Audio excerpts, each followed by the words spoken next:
improve language learning outcomes. Now, video games, or digital games as they're known in the academic community, have a very high potential to hold the attention span of their users.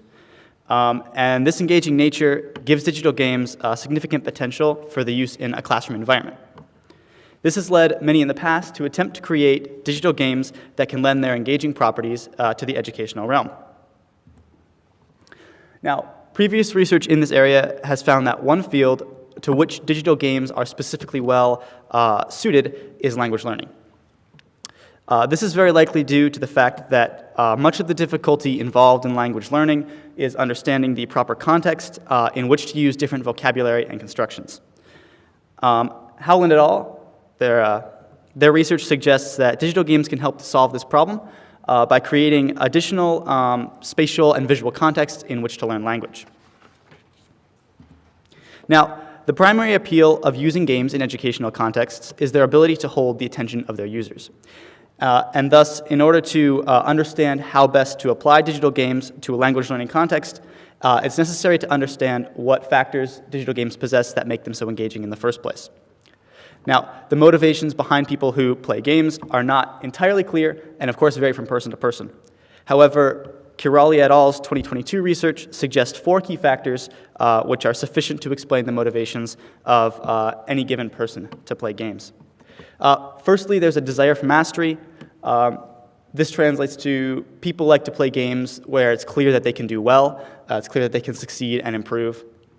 Competition. People like good-natured competition is a big motivating factor for some people. Stimulation. For some people, it's important that games have cool aesthetics or cool animations. And social elements. People like to play games with friends. A successful language learning game would look to appeal to as many of these factors as possible in order to be useful. Now, for a second, I'd like to look specifically at social factors. To make a game social, there are 2 ways to do this. The first way is to make a game collaborative, and the second is to make it competitive. Now, making an educational game collaborative has been found in the past by research in the field to be very helpful in making educational games more effective. And the reason it does this is because it means that, because in a collaborative digital game, you have to communicate with other people, and in a collaborative language learning game, you do that communication in the language you're trying to learn. And what this does is it creates an authentic context in which players can practice their language use. Now, Culbertson et al. Coined a phrase called task interdependence, and this is essentially the level of collaboration in a game that is required for players in order to succeed. In a game with high task interdependence, it is necessary for different players to collaborate with each other in order to succeed. In a low task interdependence game, it is not necessary. What Culbertson et al. Find is that a high level of task interdependence is a very important factor in improving language learning outcomes in a digital language learning game. Now, as for competition, the other way you can make a language learning game social, Badeau's 2014 research finds that competition is also helpful, similarly to collaboration, primarily by increasing engagement. Badeau suggests that the sweet spot here is a mix where players are put into groups which collaborate within the groups and compete across groups, thus incorporating the benefits of both collaboration and competition into the language learning game. Now, in their 2016 study, Wrights et al. Create a formula for a collaborative language learning game that allows a high enough task interdependence to create an environment in which players can practice their foreign language skills. Their model was as follows. 2 players work in a pair.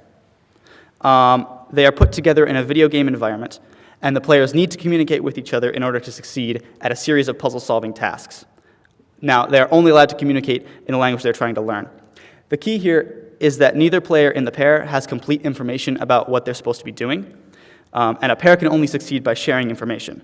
Since this communication is done in the target language, what follows is an authentic context for players to practice their foreign language communication skills. Now, Wrights et al. Found that this model works really well, and it allows participants to practice their foreign language skills. However, one issue that they found was that although the game encouraged communication, it did nothing to make sure that players didn't make mistakes. And what they found was that players tended to pick up bad habits. If one player made a mistake, the other player would copy it and reinforce bad habits for both players, which is not good. Wrights et al. Concluded that, quote, improvement is required in terms of making the player aware of made mistakes in grammar and pronunciation, end quote. And thus, we come to the crux of my research this semester, which is how does immediate feedback on language use in a language learning game impact learning outcomes? To investigate this question, I created a language learning game that has a system to provide feedback on foreign language use in real time. Now, the game created in this study was based largely off of that by Wrights et al., the formula I described earlier. Players were put into pairs who worked together. So as to promote the learning of useful everyday vocabulary, the setting of the game was a house. Within each pair, one player was assigned at random to have the role of a ghost, and the other was assigned to have the role of a human. The game was populated with non-player characters, or NPCs, each of whom had a specific need or something that they needed accomplished, something that they needed done. The environment also had numerous inanimate objects. The player assigned to play as the ghost would be able to see the needs of the NPC, read their thoughts, and know what they were supposed to be doing. The player assigned to play as the human would be able to interact with the environment and move around inanimate objects to accomplish tasks. So by collaborating, the players would be able to succeed. As you can see here, this is a screenshot from the completed game. What you're seeing right now is the point of view, what somebody would see if they were playing as the ghost. The guy in green up there, the bald guy, is an NPC, and thus because we're seeing the ghost's point of view, you can see his thoughts. That's in Spanish, but what he's saying translates to, this door is broken again, I could fix it if I had a hammer. And now we see the same scene from the point of view of a player assigned to play as the human. As you can see, the player is not able to see the thoughts of the NPC, but you can see he's holding a hammer. The guy in orange, he's holding a hammer, he's the human. And the door has allowed this guy to open the door. So thus by collaborating, the players are able to succeed. Now, this dynamic is designed to create as much communication as possible. Here's a diagram that visualizes an example of what that communication might look like. So one of the tasks in the game, there were 5 total. One of them was one NPC needed a cookbook in the kitchen. So here's an example of how the flow of communication might work. So the ghost, who's able to read the NPC's thoughts, would see the need and describe the task to the human player via an in-game chat. The human player would then look around, know that they need a cookbook, look around for the cookbook. Now the cookbook, I placed the cookbook in a dark room, and in the dark room, the human player was unable to see, but the ghost could see. So the human would find the dark room, explain to the ghost that they can't see. The ghost would locate the book in the dark room, give the human player directions, and then the human player would be able to pick it up and deliver it to the NPC. So each of the arrows in the diagram are communication between the players, and each of the 5 tasks was designed to require as many of those as possible. Now here's another picture from gameplay, and I'd like to draw your attention to a couple of important details here. Notice, first of all, the scoreboard in the top right. This shows how pairs have progressed compared to other groups. So each number represents a group. This allows competition, which increases engagement. And then, of course, in the bottom left, that's the in-game chat, and players did all their communication via that in-game chat. This is important because this is what allows players to receive feedback on their language use in real time. The in-game chat would provide feedback on language use.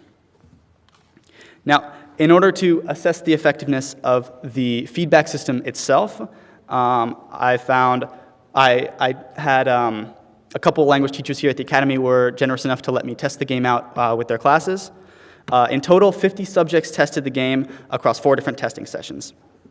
All participants were at least in their 3rd semester of study, Spanish 3, which ensured that they had enough existing proficiency to communicate effectively in the target language, Spanish, but they weren't so good already that it's not helpful to them, is the idea. The game was developed in the Godot game engine, which meant that it could be easily played, easily exported to a format that allowed it to be played on school computers online. Participants were paired completely randomly with another student in the same session as them. And after the rules were explained, participants were informed that they were only allowed to communicate in the target language and only in the in-game chat of the game. Each testing session lasted approximately 30 to 45 minutes. Now, in order to single out the effects of the feedback system itself, the playtesters were split into 3 cohorts. Now, cohort 0, this is a control group.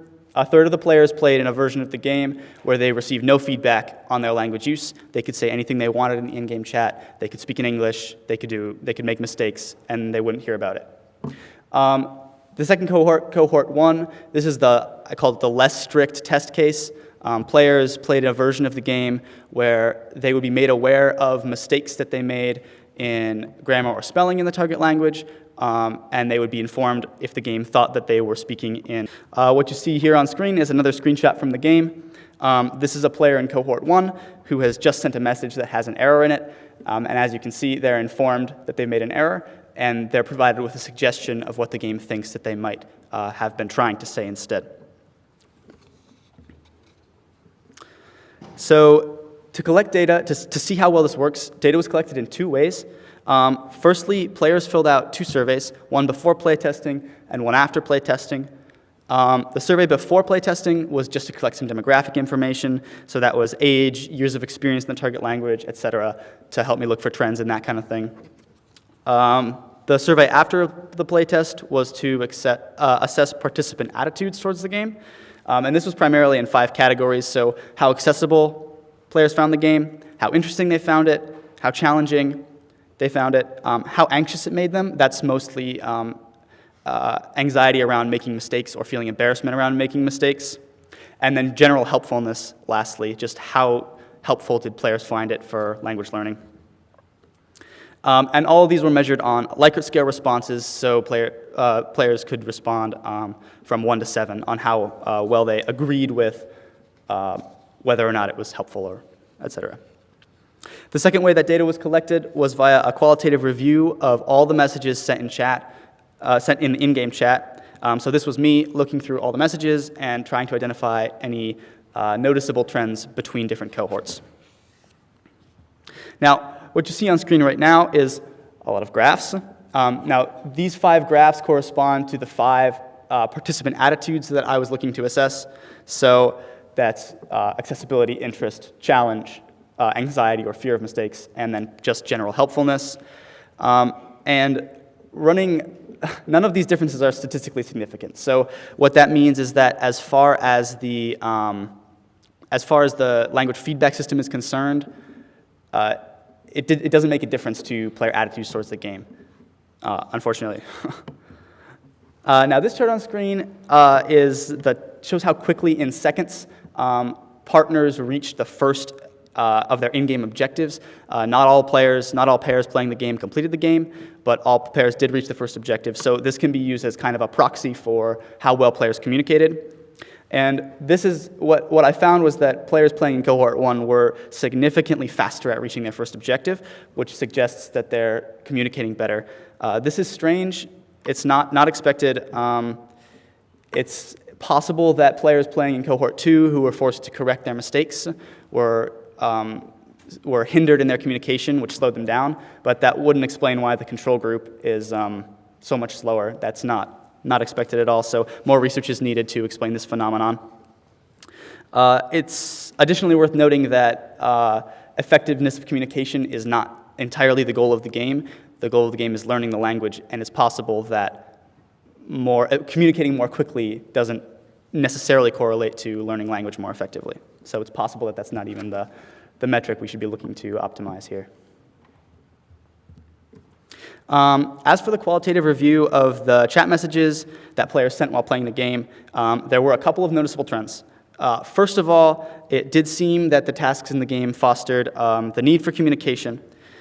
This is an example dialogue on the slide between 2 players, pulled from a pair of participants, and they're communicating to complete a task. So it seems like the rights et al. Formula in general was working.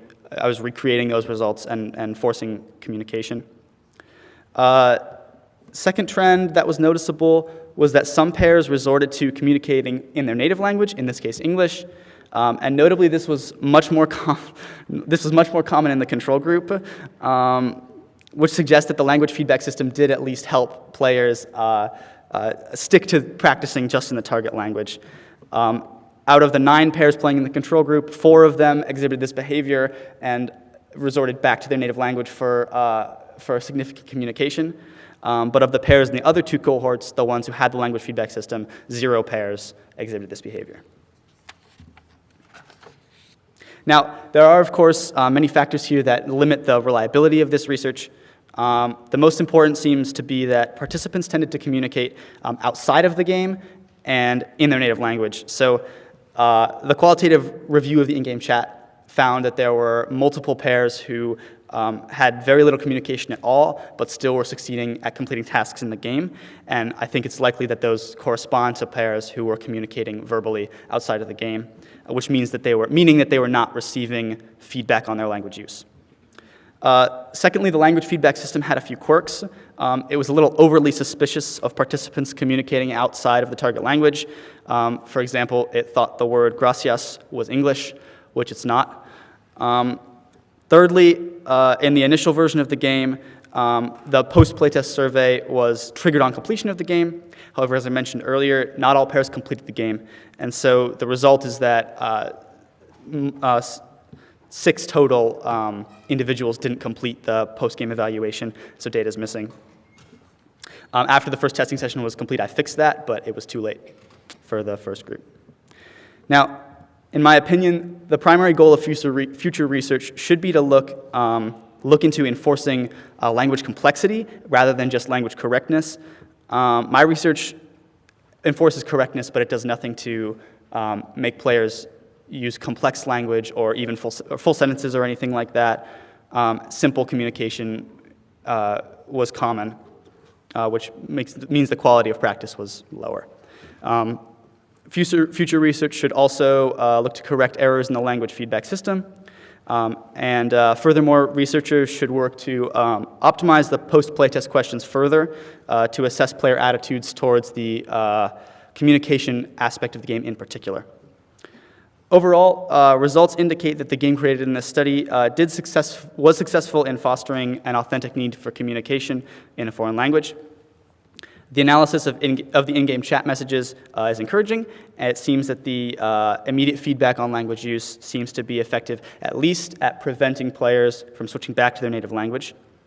However, the limitations in my research, as well as the lack of any definite results with regards to player attitudes, indicate that further research is needed in this area. My citations are available upon request. Thank you for listening. I will now take any audience questions.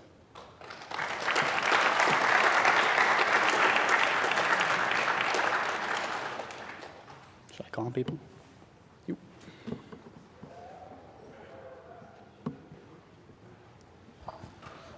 For seeing how you, if they were speaking the language correctly, were you using a data set that used Boolean statements or like read through it, or did you use a language model AI?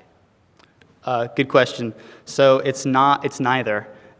I made use of an existing tool. It's a Java library called Language Tool. It's more or less autocorrect, but has support for different languages. That checks for spelling and grammar errors. And I was using a wrapper for that called Language Tool Python. I had a Python script running which made all the language checks. The check for whether players were communicating in the target language, that was done via a Google Translate API. So I made every message sent by players in cohorts 1 and 2 was sent to a Google Translate API, which has a built-in checker for language. Yeah. You. Why did you pick this topic? Very good question. I came across a game about deciphering languages in September, and it just happened to be on my mind when I was picking a capstone topic in September. It just seemed interesting. There's no particular connection to me. It just seemed interesting to me, yeah. Donnelly. What is significant about player attitudes towards the game, and why was that a metric you chose to analyze? Yeah, good question. So player attitudes are super common in the existing body of research. The reasoning, as I understand it, is that, well, the alternative would be using some kind of like a pre and post test to assess language learning outcomes. But what I found in my research was that that's not really what's done because of the time scale. And it's really hard to actually, in a 30 to 45 minute playtest, it's really hard to have like super consistent measurable outcomes in like a pre-post test kind of setup. Also because there aren't specific like vocabulary or something that you're learning. It's more of a general practice and communication. So the player attitudes is kind of a stand-in to assess language learning outcomes where a pre and post test setup isn't really applicable. Jerry. Is this game, would it be usable for someone who speaks Spanish and someone who speaks English, so two people who speak two different native languages? Would they be able to have a setting where they use the game, and would that be equally as effective in learning the other's language? Good question. Not in the game. The game in its current state would not work for that. It assumes that both players are learning the same language. I'm sure that there are ways to make a similar game with different target languages, but that's not what I've done here.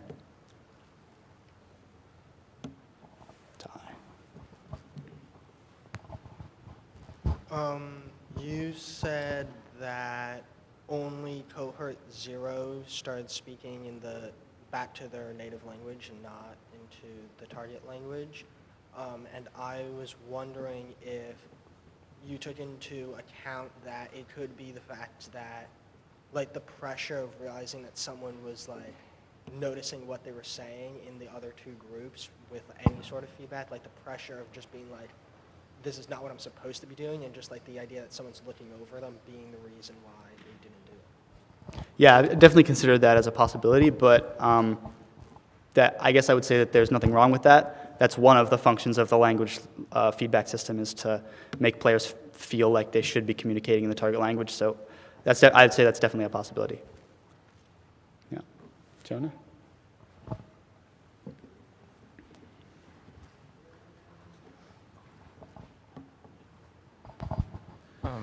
In your research, did you find any sort of research to suggest that specifically the problem-solving nature of the game makes it more effective for language learning than just like any sort of normal conversation? Or is it just equivalent to having a conversation in the class? Mm-hmm. The problem solving, what's special about the problem solving is just that it fosters a need for communication. So there's nothing, any type of task that requires communication to solve would work just fine. It's just puzzle solving is what's been done in the existing field of research, and so that's what I decided to go for. Jake.